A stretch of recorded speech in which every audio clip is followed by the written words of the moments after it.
Hello, everybody. Welcome to the Post Daily News Show for Friday, May the 6th. I am John Pollock, waiting off today, but we have a more than suitable replacement.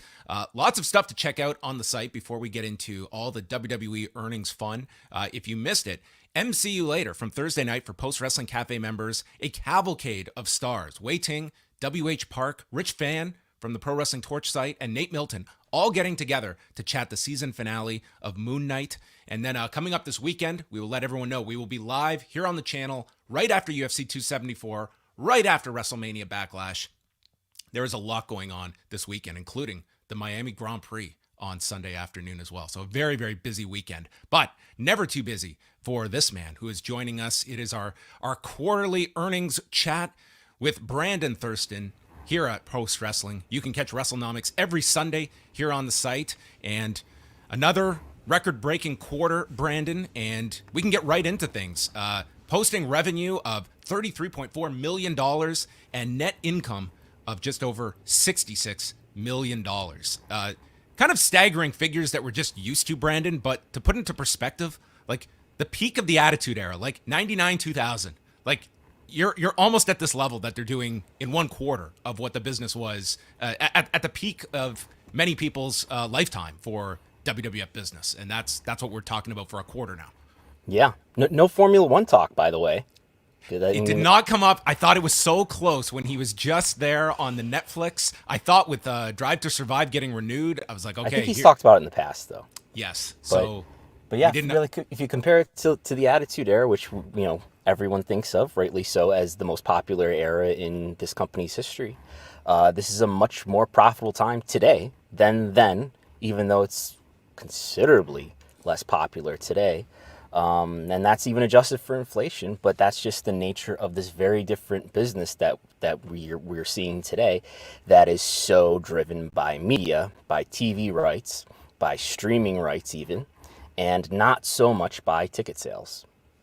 If you do want to get in any of your super chats for Brandon, we will be taking those towards the end of the show, getting into all of the discussion points coming out of the earnings call.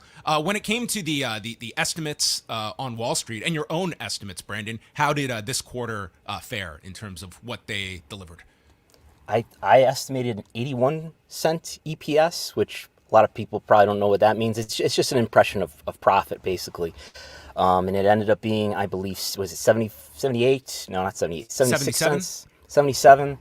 Yeah, I had some issues with the math. It didn't quite divide correctly for me in actually what they reported. Some accountant's going to have to explain this to me, why it was 76 cents. When you divide the diluted shares by the net income, it comes out to like 2 cents lower. But anyway, a little bit more accurate than the consensus of analysts. I was looking at the two reports that I do have access to and comparing their estimates to my estimates. Mine a little bit more accurate. So yeah, it was in terms of profitability, the various profitability metrics, and in terms of revenue, it's about what I expected. It was over what they guided. So they told investors in the previous quarterly earnings call that it would be within a certain range of adjusted EBITDA. I forget what it was. I think 80 to 90 or 90 to 100, something like that. They well exceeded that, reported, I believe, something like $111 million of adjusted EBITDA, which is their profit metric where they're excluding certain things that they decide to exclude. But they did better than they expected. They did not raise their guidance for the full year. So I'm expecting there's going to be some more expenses. And just doing some quick math last night, they spent something. So I always, so here's, everybody's going to know the secret now, how I do these estimates. I take the operating expense on their media division, and then I divide that by the number of media events, so the TV events that they do in the quarter. And it came out to $5 million per media event. And that's really high relative to what it's been in the trailing, several years. It's been like 3-4 million, and it's higher if there's a Saudi event, if there's a WrestleMania. Now in this quarter Q1 there was a Royal Rumble, there was a Saudi event. I think it's gonna be considerably higher this year just because they are doing these stadium events. Shows, right? Yeah. So I think that's gonna be part of it. But financially they're doing as well as they expected to. Yeah. In terms of just, so much is focused on, the escalation of the television rights, which it was a modest it was like 1% increase up this quarter. But this is a return to live events. It's not the robust schedule of years past, but nonetheless, live events is a sector on the ascent, as well as we have seen with consumer products. How did those kind of measure up to what you were looking at, and what that says just about kind of the state of the company now that they are back on the road on a more consistent basis than obviously a year ago? Well, live events are profitable. That was a real struggle for them before the pandemic, where unless it was a WrestleMania quarter, they were either barely profitable or they had several quarters where they weren't profitable. But I had been estimating Q4, the first full quarter with the return to touring. Now, about 2 months. Would it be two? Now it would be, so they returned to touring in July. So that July, August, September would have been Q3. Q4 was a full quarter of return to touring. I figured they wouldn't be profitable, but they were profitable in the live events division. They were profitable again this quarter. And I was thinking about it. I wonder how much of that has to do with the lack of NXT doing any touring. And maybe that would partly explain why, we haven't even seen the Largo Loop return. Yeah. So I wonder if that's a big part of that story in terms of why that division wasn't profitable pre-pandemic and is profitable now. Yeah, and I know this is a point you've brought up when we've discussed kind of just the concept of house shows for this company, is that, with the reduced schedule, we are eliminating all of those kind of C-level cities that are not going to get a TV, and, you're going to be more selective now in the markets that you do tour for live events, so you're not going to have kind of those smaller drawing cities on top of it. Yeah, I haven't thought about that a lot. I'm kind of aware that that's an issue. But like, are they running fewer events now than they were in comparable quarters, like say Q1 2019? Did they run fewer events in this year than last year? It's now so long in the past, it's not even showing up on the KPIs now, right? Because we've got 2020 is probably the last year on the KPIs.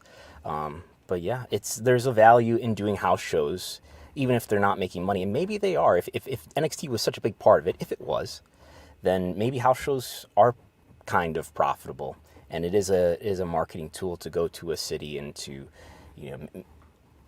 promote the product in a town and get people to go to a show and have memories, and then they'll engage with the product again later. Of course, the highlight of these is always Nick Khan's state of the media industry on the earnings call after with analysts, and I would say Nick Khan's big message in all of this. Beyond the WrestleMania performance, that they threw out a lot of statistics, and you wrote a bit about this just in terms of the Peacock deal, and now that we can look at it, like it's unquestionably been an extremely beneficial relationship. I would say for both sides, but with WWE, the just amount of people that are seeing these events are at an all-time high, and it's kind of hard because they're not drilling down specific numbers, but more the year-to-year comparisons. And it seems that the accessibility to their biggest shows is as widespread as it's ever been. Yeah, and just to fact check myself in real time here. Yeah, Q1 2019, 90 events. This Q1, 52 events. So that's nearly double. Q1 2018, 99 events, and that none of that includes the NXT events either. So you're definitely right there. They're doing way fewer events. Peacock, though, I think this was my big takeaway, and it was a creeping belief before this that distribution, the increase in distribution of having the premium live events, don't call them pay-per-views, on Peacock, that's a big deal for WWE in terms of slowing down the decline in popularity that's been happening since 2017. Peacock is I know Comcast just reported, I think, almost 30 million monthly active users now. The quarter before, something like 24 million. So think of that, and I believe that's all U.S. So think of that on the scale of a cable network. A big cable network is in about 80 million homes. So it's still a fraction, but that's quite a bit of coverage. And if you can think about how pay-per-views have been distributed in the past, there've been pay-per-views that they were charging $60 for. You really had to go out of your way to watch it. A WrestleMania would draw 1 million buys globally, maybe like 600, 700,000 buys in the U.S. So you would have parties and everything, right? Lots of people per home were probably watching the pay-per-views. And then you escalated it up to about 1.1, maybe 1.2 at its peak million subscribers for the W Network. And I can look back in time and say, hey, look, in 2014 to 2016, the first few years of the W Network being in existence, we saw ticket sales rise. We saw merchandise sales rise. We see web search rise, which often coincides with the activity that we see in consumer metrics. And in the years following that, it declined. And now we're seeing these events on an even higher reach platform than the W Network. And we're starting to see finally, we're still in a pandemic, but we're starting to see, a few quarters now of the return to touring being underway. And we're seeing ticket sales are comparable to where they were in 2019. Merch per capita at the events is up to $12, which is higher than it's ever been. Average ticket price is pretty high. They reported $67 for an average ticket price in North America, whereas pre-pandemic that was around $50 to $60. I think in a WrestleMania quarter it got over $60. So they're charging quite a bit for tickets.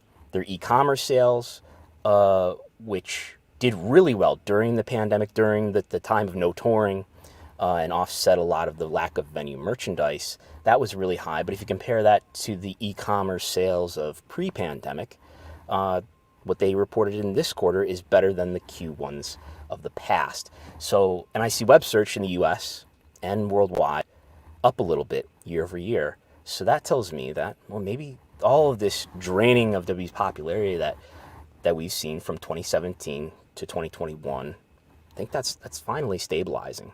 It's really, I think it dawned on me that it's an underrated story in wrestling business analysis. We talk so much about stars, and it's important to create stars, which it is, and I don't want to take anything away from that point. W needs to create stars, and they have a lot of trouble doing that. But if you look at a lot of the boom periods of my lifetime, you'll see a lot, think about the 80s where, yes, Hulk Hogan was a huge star, but it also coincided with the WF getting on cable and getting syndication nationwide, being distributed more than any wrestling promotion at that time had been distributed, at least in the US. And if you look at the 90s, well, maybe I could say, the late 90s boom, yes, it had a lot to do with stars involved, but it probably also had something to do with two major companies running head-to-head in prime time when lots of people are home and lots of people can watch TV. So, and I think what happened in let's call it the mid-2010s, had something to do with the network allowing people to watch pay-per-view events to a degree they had never watched them before, and they had access to the library, and they could engage in all this nostalgia. And now Peacock is helping those events become even more watched, and we're not seeing a boom period. Let's not get confused. We're seeing the end of this endless decline in popularity. Do you think now that we're getting sort of away from like what we can call the pandemic period, of the impact that had on a lot of these big streaming giants, like we saw how Disney Plus went through the roof and ESPN Plus grew exponentially, and UFC hand in hand with that, and now it's coming out of it? Do you see that as like the pandemic accelerated the growth of these streamers, and there's going to be a bit of a residual kind of come back to earth feeling, or has this just largely grown these streaming giants to where they might have hoped to have been 5 years from now, that this pandemic grew them that much more because of the unique circumstances? I think that the pandemic accelerated a lot of behaviors. I don't know if it accelerated us by 5 years, but it maybe accelerated us by a year or two. I'm not deeply in the know of what people thought was going to happen generally in terms of streaming and in terms of cable subscribers. But my guess would be that I think people underestimated the degree to which older people would not cut the cord. I think we've sort of at this point where, when I look back at the TV ratings, I just see P50 plus. It goes up and down, but across, say, 2016 to the present, yes, it goes up and down, but it's a straight line. In 2020, it's really high for news reasons, and it settles back down last year. But P50 plus people are just don't seem to be cutting the cord, or if they are, they're probably dabbling in streaming, but they're not getting rid of their cable subscription, and they're probably not signing up for subscription streaming as much. And what we're seeing too is a lot of people it's not as if every home that's not having a cable subscription is subscribing to every streaming service under the sun. They're picking and choosing. They're maybe subscribing to a few at a time and canceling this one that month and trading them in and out. And that's a lot of flexibility in this. I'm not a traditional cable subscriber, but people who are listening who are, I'm sure know, it's very difficult to cancel your cable. And the customer service is, they put a lot of friction between you and cancellation. So it's just a lot of flexibility that doesn't exist in a traditional situation. The Dana White theory that he was on the Pivot podcast this week, and his idea is that Was he? Yes, he describes that Today, the one that came out today, because I listened to it this morning. The Dana White one, it was a couple of days ago. This was the one where the big headline was him saying the boxers are overpaid, and that's what everyone. Who are the hosts of this podcast? Oh, it's three former NFL players. Okay, we're talking about a different podcast. Okay, anyway. Okay, a different Pivot podcast. Okay, Yeah. well maybe they pivot from one another, but nonetheless, he believes that back when it was like 4 major broadcast networks, we're gonna have the same thing, only it's going to be 4 major streaming giants, and it will be global. That you will have 4 giants, and that is where things are going. And I guess like it's one theory, but it's also one that I think people are looking at is like, with all of these streamers trying to have market share, that there's only going to be so many standing, and if you have like 4, for lack of a better term, pillars, that is going to be the focus of so many of these sports rights and where they land, if you can have that kind of distribution that can support 4. Yeah, the common wisdom seems to be that we're going to see mergers and acquisitions now that are going to consolidate some of these streaming platforms and some of these traditional players. I don't know if I talked about it here, but on WrestleNomics we've talked about it. You can look at Fox that's not deeply involved in streaming. Yes, they have Tubi, which is a free ad-supported platform, but they haven't done a subscription service, I guess, other than Fox Nation. But they haven't deeply invested, and something like Peacock has invested billions of dollars in content. So I think some of the traditional players and maybe Netflix are going to have to get together to make this all worth it in the end. And maybe we'll have, I don't know if it'll be globally. I don't know if that'll all make sense. Maybe eventually it'll be global, because there's no reason, there's no limit probably in terms of using the internet to get streaming video to everybody for it not to be global. But there's still a lot of different content that's needed all over the world, and a lot of different price points all over the world. But I expect to see a lot of mergers and acquisitions across media for the next 3 years or so to come. So Nick Khan, in kind of forecasting, stating that with the U.S. media rights for Raw and Friday Night SmackDown that are up in the fall of 2024, he said that they expect more buyers looking for live event programming than any time prior. And then he went into a mini state of the streaming industry, going through Netflix, Apple TV Plus, Amazon Prime, Disney Plus, Hulu, and all of their strategies regarding live event programming, and sort of just giving you the Cole's notes on where he believes everything is going and how they are entering live event programming and why it positions them so well. But it seems like that is the optimal type of environment for a Nick Khan to be taking these rights into the market, if you have all of those as potential landing spots on top of your linear TV options, or some in the case of an ESPN Plus that is serving both. Yeah, we're on the same page. That's the top of my list of things from the call. Just the reassurance that they're going to have many bidders interested, or at least that's the message that he wants to put out there. I mean, I'm sure there will be bidders beyond Fox and NBCU that'll be interested in the next round. I think he talks about Amazon, Apple, every call, Netflix, every call, in terms of these are the emerging, and very, especially in Apple and Amazon's case, and they have very deep pockets to do what they want in terms of buying content. They can kind of overpay, because for Apple and Amazon especially, less so for Netflix, Apple and Amazon, video content is not their main business. Amazon is just trying to get more of your time and more of your engagement so they can sell you more retail. Apple is selling people iPhones and AirPods and so forth. So they can really pay more maybe than somebody like Netflix can or NBCU can. And there's talk too from Nick about how, look at Dancing with the Stars, that's being taken off of traditional ABC and being put onto streaming. So not just live sports coming to streaming, but live events, period. the Country Music Awards or something were mentioned as something that was put on streaming instead. So that's going to continue to be the case. Part of it, I think, is a pitch to those players, to Amazon, Apple, Netflix, that we should talk. We should discuss this, which I wouldn't be surprised if they already are having some sort of preliminary discussions or something like that. I don't see Apple as a likely home for pro wrestling anytime soon, just because the Apple brand is such a high quality brand. I would be surprised if they embraced pro wrestling, especially this early in their embrace of live sports. Amazon maybe, and we'll see too. Next day, there's no talk of next day rights here. Next day rights are up at the end of this year, and probably not going to stay with Hulu, I believe. Could go to Netflix, could go to Amazon. That's totally believable to me, and that's something that I think would really excite the stock market, and it would begin this relationship that could turn into live sports dealing. I don't imagine it's a huge deal with Amazon Prime, but he did make reference to the One Championship deal that was announced last week, noting that they found that deal to be interesting. Why do you think a Nick Khan is interested in that specifically? Because it's live. Who did they sign with? What streaming service? With Amazon Prime.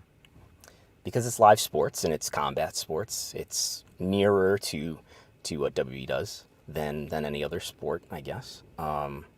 And it's Amazon. It just reassures and reinforces the idea that they could really be players. And and even if they don't go to any of these streaming companies, even if they stay on NBCU and stay on Fox for the next round, it still pushes NBCU and Fox to bid more aggressively and to give WWE more money or a more favorable partnership or better time slot, whatever it is. And I think the obvious is that the more interest in WWE's rights, with all of these different players potentially at the table, that somehow an AEW comes into the mix here of like, what is the value of this company when you're looking at its numbers and what its value is versus what its asking price is in comparison to WWE. If you are sold on the idea of professional wrestling as something that works on your service, then what other wrestling is out there is the natural question. Yeah, and I think AEW, its popularity seems to be slowly growing too.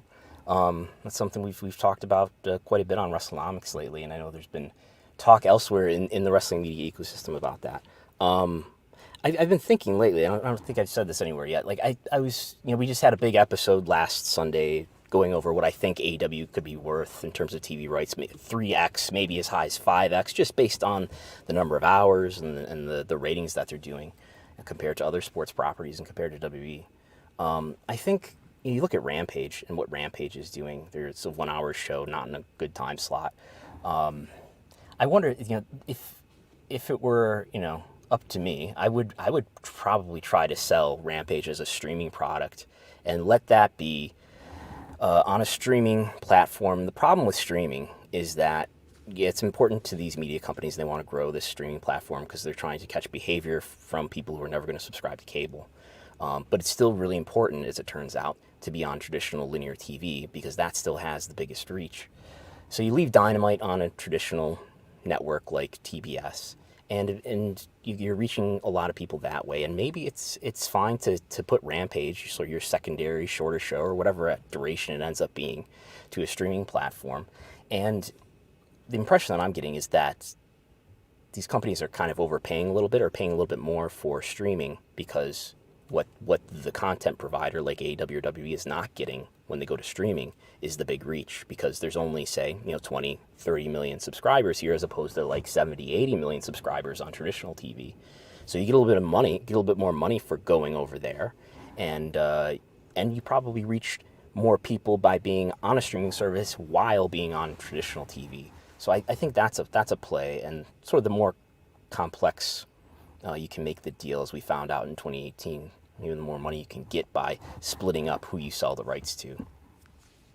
It was also interesting just to look at the breakdown of the television figures and what USA Network is averaging. And I mean, it really strikes you of just how impactful Raw is, or rather, the loss of Raw would be to USA Network's average. Conversely, NXT 2.0 is performing under that. You have USA's average, as they listed, was 729,000 viewers. NXT 2.0 for this quarter, throwing out the sci-fi shows, would be 617,000. So it makes you wonder if that's just sort of, in play for all of this, of like where an NXT is thought strategically in all of these talks and what its addition is. When it comes to like the Raw and SmackDown rights, I think everyone is looking at some kind of streaming component here.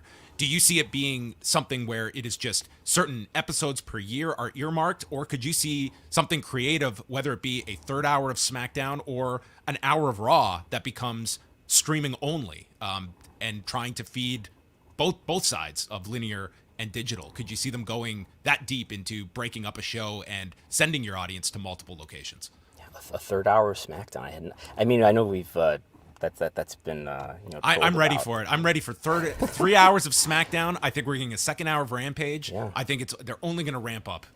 You got to have the third hour of SmackDown so it competes against Rampage if they stay on at 10 o'clock. But that's plausible. And I mean, when Nick Khan talked to Ariel Helwani last summer, right, in August, he kind of joked, about the question of, is Raw too long? Is it 3? I wish it was 8 hours, because it'd be more content to sell. I want that guy to tell me, to recite the history of this 24/7 title week by week, and he can tell me how that title has how it goes week by week.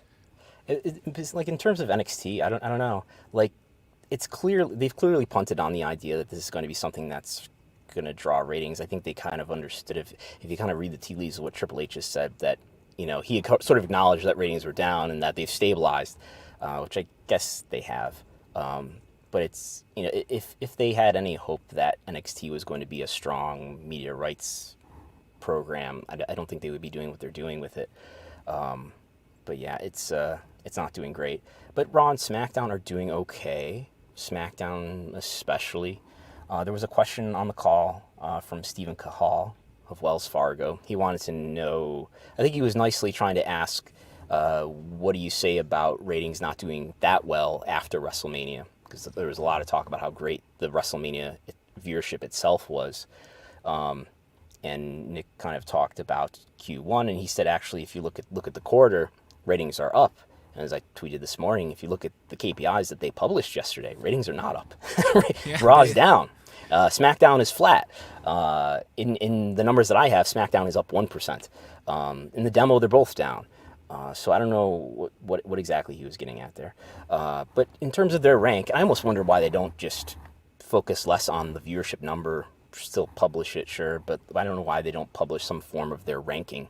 That sounds way more impressive to me, Brandon, against these NBA playoffs, is the fact they're beating, like, WWE and AEW. They are beating everything else on their night aside from the NBA.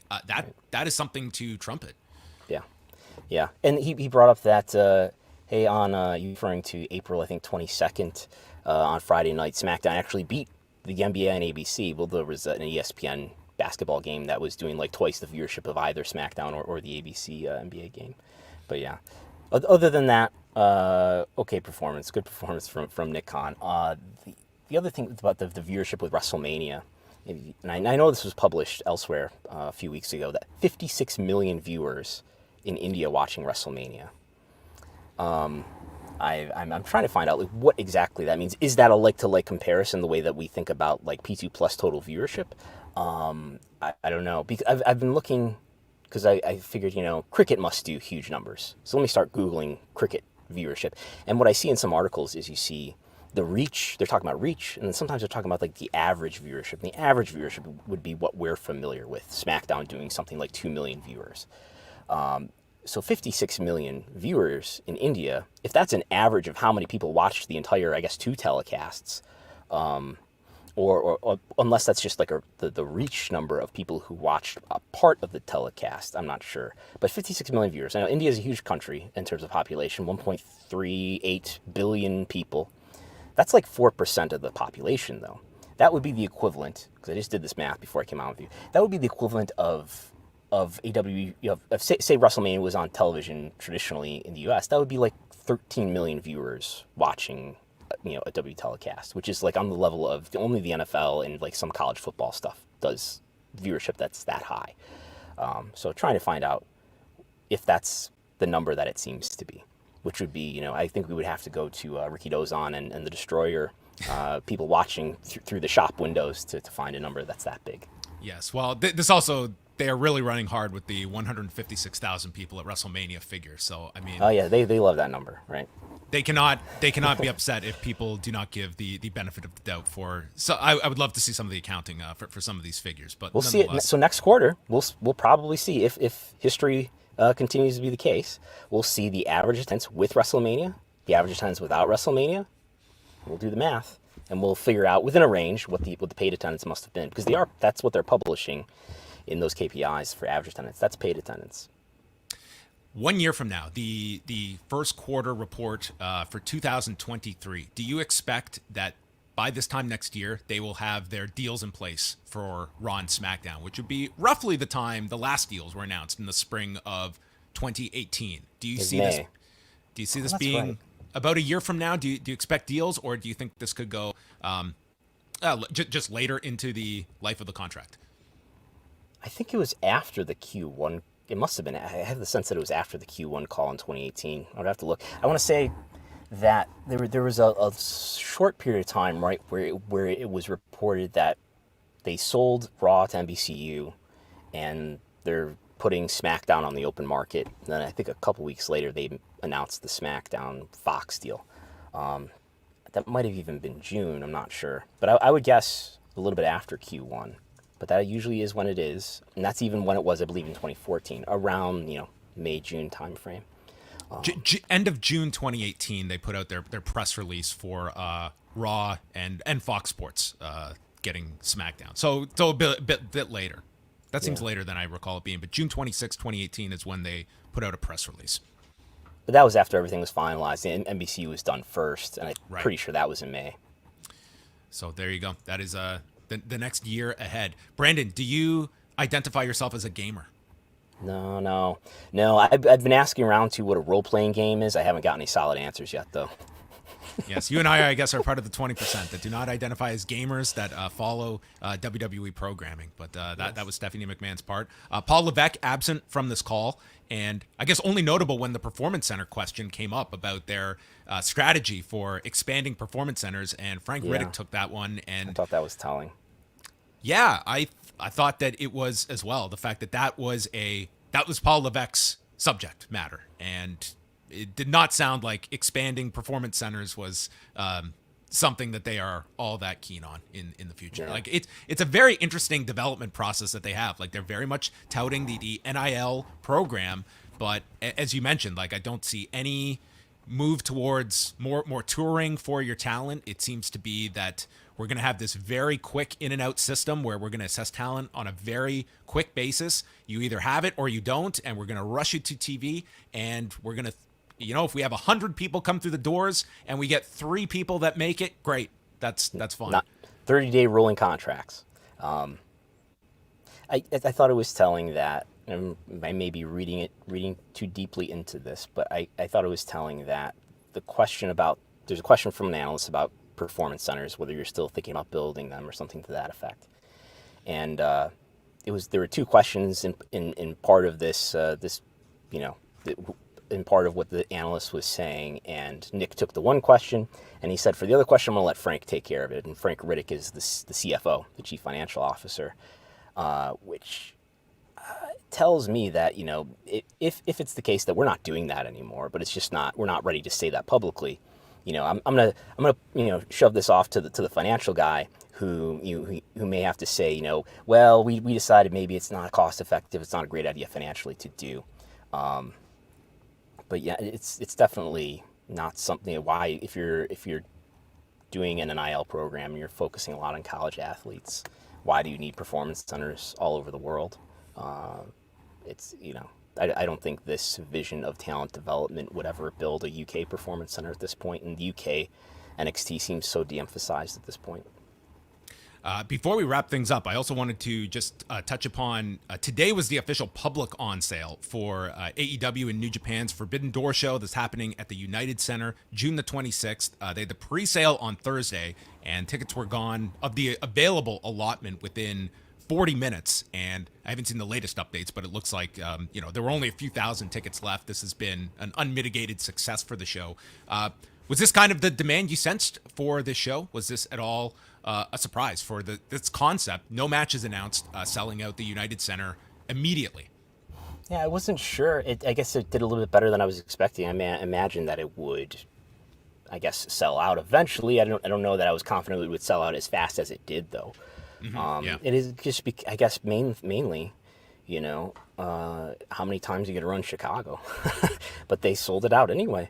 So there you go. It's been one of the things I've been noticing about AEW is that they've been running a lot of the same markets again and again. I mean, Chicago, obviously, but a lot of the same markets again and again. They still haven't been to Canada. They're finally going to California soon. But yeah, they're doing really well for that. It's not clear to me, is this, who's taking home the money for this? Is it New Japan and AEW truly running this in a partnership, or is it, is New Japan just sort of being paid for it, or what the deal is?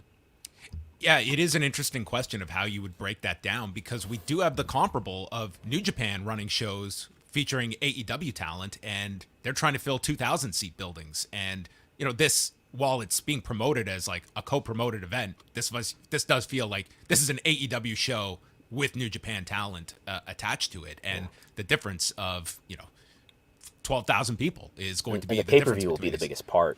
Sure. This maybe it draws like $1 million gate. I guess I don't know what the ticket prices have been like, and it's certainly big enough to if the average ticket is high enough to draw $1 million at the gate. But if they sell 100,000 buys, that's multiple times more money than they'll draw at the gate. So that is going to wrap up our look at the quarter. In terms of Q2, Brandon, that will be the WrestleMania quarter, and they didn't give too much guidance on what they're expecting. They're projecting adjusted OIBDA of $80 to $90 million for the quarter, but so much of this will be contingent on WrestleMania. No Saudi Arabia show this quarter, although they said to look out for another Saudi show later this year, which it's just the one in October that they clearly have a space for, but they just haven't. They're not ready. Who knows what political turmoil could happen between now and then? Yes. The other section was well represented for Q1 with a nice hefty $60.5 million in recognized revenue. But yes, all their non-Saudi event quarters, it's like 10 million, maybe 5. Yeah. They are softening a little. They are saying the country more often now. We still get large scale live event multiple times, but they're slowly integrating the actual name of this as we country. get further and further from the last time there's been a major international news story surrounding the Saudi government, it gets a little bit safer to say Saudi Arabia. Yes, it's always an interesting tap dance that they go through all of these and their means to secure international funding. But that is going to wrap things up. Brandon has a great rundown talking about the distribution model of what WWE and historically what has coincided with major peaks for the company's popularity up at patreon.com/WrestleNomics. And I am sure you're going to be diving more so into the quarterly report with Chris Gullo this Sunday night. And I will say that the artwork for WrestleNomics, I mean, you are just topping yourself, Brandon. I thought last week with WCW and the AOL Time Warner merger in the rearview window. I mean, just beautiful. It's an image. There's an image from a Marshall McLuhan book. You familiar with Marshall McLuhan? The medium Fellow is Canadian? the message. Yes. That's very much on theme with what the article that I just put up on Patreon is about. Sort of. We're not paying enough attention to. We're paying very much attention to the content and what's on the screen, which we should. I don't know if he would agree with that, but we're paying attention to is Roman Reigns over? How big of a star is he? Who else are they developing? And how much are these stars in these matches going to draw? But the medium itself, the Peacock in this case, is a big difference maker, I think, for WWE. So. Yeah, we'll see what images I come up with. Here's the last question. Let's end with a heavy philosophical one. So we have seen the impact of WWE. We can call this the fixed revenue era, okay? That is what they are in right now. Very hard to mess up this business model, regardless of stars. We have seen the impact, too, on creative. At a time when profits have never been higher, revenue has never been higher, creative satisfaction, I would say, is not at an all-time high. Do you, as a fan out there, do you root for these gigantic rights deals for a WWE, for an AEW, where your revenue is fixed to such a high amount that you are not a slave to your creative process week by week to have the consumer confidence when so much of your revenue, it's a guaranteed home run before you even step up the bat every week? As an unbiased, indifferent reporter, I have no opinion about this. No, I mean, look at AEW. I think AEW is a good product. Like, it's creatively speaking, I think it's a far superior product to WWE, and just as much of their revenue is guaranteed. I think there's a little bit of wiggle room on their TV deal in terms of ad revenue, but I think the vast majority of it is guaranteed. And yet they still manage to put out a show that I think we would agree is pretty good most of the time. And WWE doesn't, and I don't think it's because they don't. I don't think it's. I think the guaranteed money in Vince's case just gives him the freedom to do whatever he wants without financial consequence. So he does, and and Tony's not like Vince in that way, and Tony knows a lot more about how to appeal to a certain kind of wrestling fan who is captivated by AEW. It is always a fascinating discussion with you, Brandon. I encourage everyone to check out WrestleNomics on Patreon and Sundays here at postwrestling.com. You can follow him at Brandon Thurston, and that is going to wrap things up for the Post Daily News Show. Again, we are live Saturday night after UFC 274, Sunday night after WrestleMania Backlash. We're not going to go through all of Brandon's picks for WrestleMania Backlash. Are you going to watch any of the Miami Grand Prix, Brandon, on Sunday afternoon? Is that on ESPN? Yes, I don't get ESPN as part of my Sling package, so no. A big race. I believe Dwayne Johnson will be attending this race. It's quite a. They're saying that this is really broken into the U.S. market. This is race this the only one that's in the U.S. or are there more? I think this is the only one, but don't quote me on that. I know they have a big one. They're going to Las Vegas next year, so I know that they're all over the world because when I did that ratings analysis, I saw that it was like Grand Prix in all these different countries. So yes, I'm aware it's very global. Time. Yes. So Formula One, their rights are up this year, so everyone can pay attention to that as well. So that will wrap things up for us, everybody. We'll chat with you on Saturday night after UFC 274. That is all. Thank you for tuning in to the Post Daily News Show.